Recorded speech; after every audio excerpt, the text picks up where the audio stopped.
नमस्ते। मैं हूं डॉक्टर सैफी आरसी वाला, senior cardiac surgeon, Narayana hospital, Jaipur. पिछले कुछ वीडियो में मैंने आपको स्ट्रेस के बारे में बताया था। उसमें मैंने आपको स्ट्रेस के फिजिकल इफेक्ट्स और केमिकल इफेक्ट्स दोनों के बारे में बताया था। इस वीडियो में मैं आपको बताऊंगा कि हार्मोनल इफेक्ट्स क्या होते हैं स्ट्रेस के और उसका कोलेस्ट्रॉल से क्या संबंध है।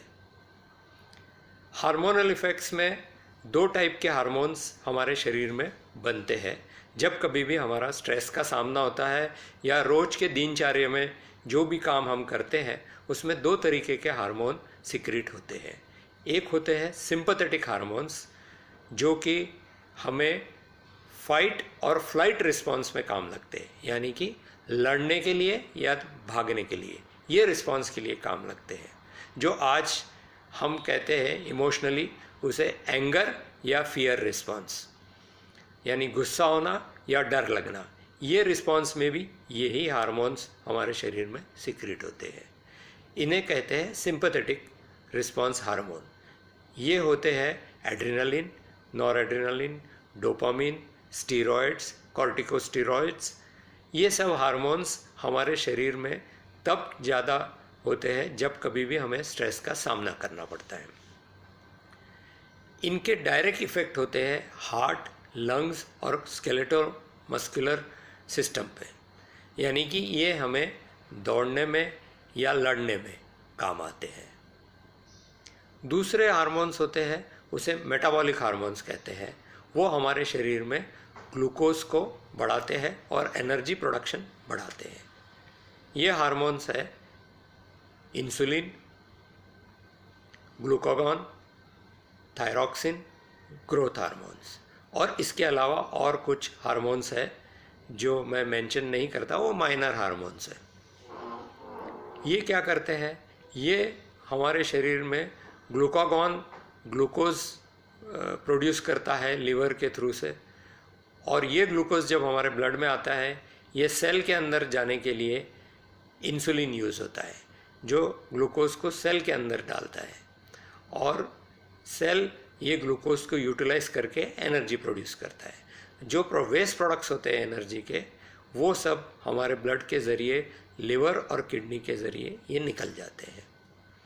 जब कभी भी हमारा स्ट्रेस बढ़ता है उस समय ये सारे हार्मोन्स के लेवल्स बढ़ जाते हैं, और जब कभी भी ये हार्मोन्स के लेवल बढ़ते हैं तो हमारा कोलेस्ट्रॉल लेवल भी बढ़ जाता है। वो क्यों बढ़ता है कोलेस्ट्रॉल लेवल?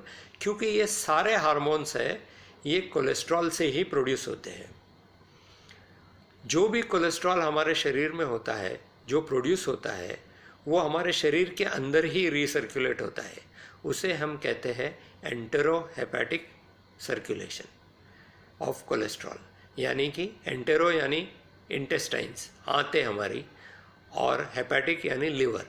तो लिवर से कोलेस्ट्रॉल बनता है, यही कोलेस्ट्रॉल एक्सेस में जो सिक्रीट हो जाता है हमारे इंटेस्टाइन्स में, फिर इंटेस्टाइन से फिर से रीएब्जॉर्ब होकर हमारे ब्लड में आता है, और इन कोलेस्ट्रॉल से हमारे हार्मोन्स बनते हैं।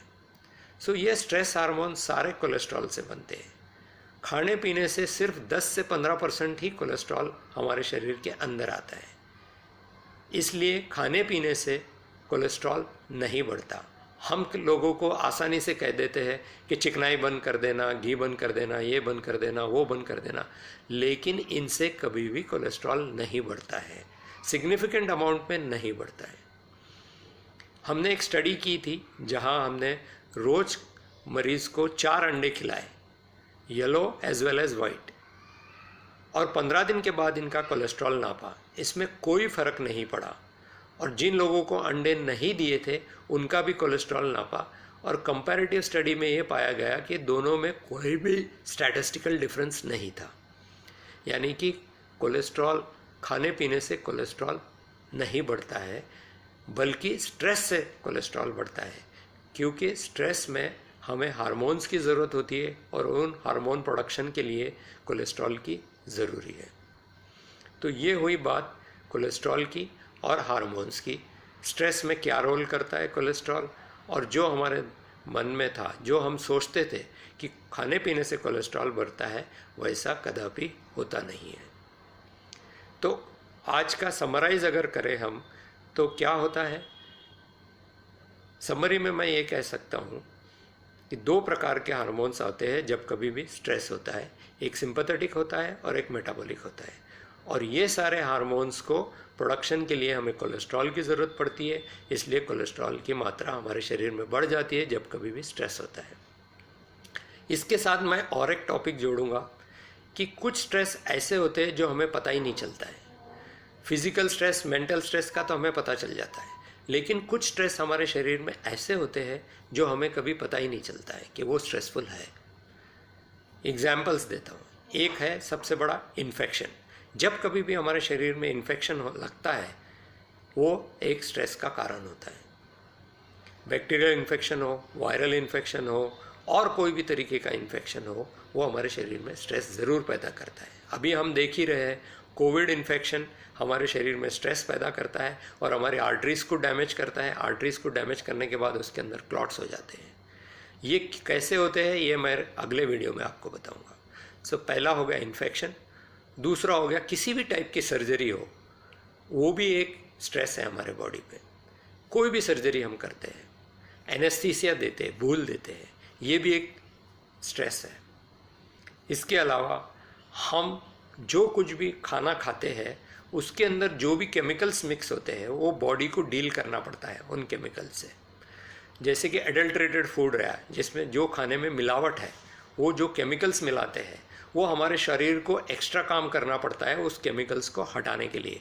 वो केमिकल्स तो डायरेक्टली हार्मफुल है ही, उसके अलावा हमारे शरीर पे भी स्ट्रेस पड़ता है। स्मेल, गंदी स्मेल आती है जब कभी भी कोई पॉइजनस टॉक्सिक स्मेल आती है, वो भी हमारे शरीर के लिए स्ट्रेसफुल है, क्योंकि ये स्मेल जो गैसेस निकलती है वो हम इनहेल करते हैं, यानी कि हम उसके सांस के अंदर लेते हैं, वो हमारे लंग्स में जाता है और वो भी एक स्ट्रेस प्रोड्यूस करता है, क्योंकि ये केमिकल्स हमारे लंग को या हमारे शरीर को डैमेज कर सकता है। और एक है टेस्ट। बिटर टेस्ट वाले जितने भी केमिकल्स हैं ज़्यादातर वो टॉक्सिक होते हैं, इसलिए उनका टेस्ट बिटर होता है। ये भी एक स्ट्रेस प्रोड्यूस करता है। सबसे बड़ा जो हमें पता ही नहीं है वो है sound. Sound is the biggest pollution. सबसे बड़ा पोल्यूटिंग एजेंट साउंड है। जिन सिटीज़ में 10 डेसिबल के ऊपर अगर नॉइज़ लेवल है, उन सिटीज़ में पाया गया, उन हिस्सों में पाया गया है कि उनके ब्लड प्रेशर ज़्यादा है इन मरीज़ों के। सो साउंड से ब्लड प्रेशर बढ़ता है क्योंकि स्ट्रेस लेवल बढ़ता है। उसी तरीके से हार्ट की बीमारियां भी कुछ साउंड से बढ़ती है। साउंड यानी वो नहीं है जो हमें सिर्फ सुनाई दे, ये फ्रीक्वेंसी के बाहर भी कुछ साउंड वेव्स है जो हमें सुनाई नहीं देते। फॉर एग्जांपल अल्ट्रासाउंड, जिससे हम डायग्नोसिस करते हैं, अल्ट्रासाउंड, इकोकार्डियोग्राफी, ये साउंड से ही डायग्नोस होते हैं। कुछ थेरापेटिक ट्रीटमेंट के लिए भी अल्ट्रासाउंड यूज़ होता है जो हमें सुनाई नहीं देता।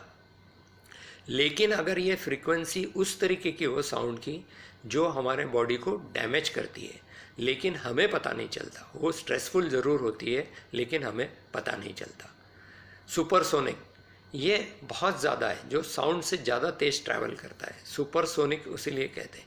ये फ्रीक्वेंसीज जो साउंड की होती है ये हमारे शरीर को डैमेज भी कर सकती है, हमारी आर्टरीज़ को डैमेज करती है, हमें ब्लीडिंग प्रोड्यूस कर सकती है, उस हद तक कोगुलेशन प्रॉब्लम्स आ सकती है।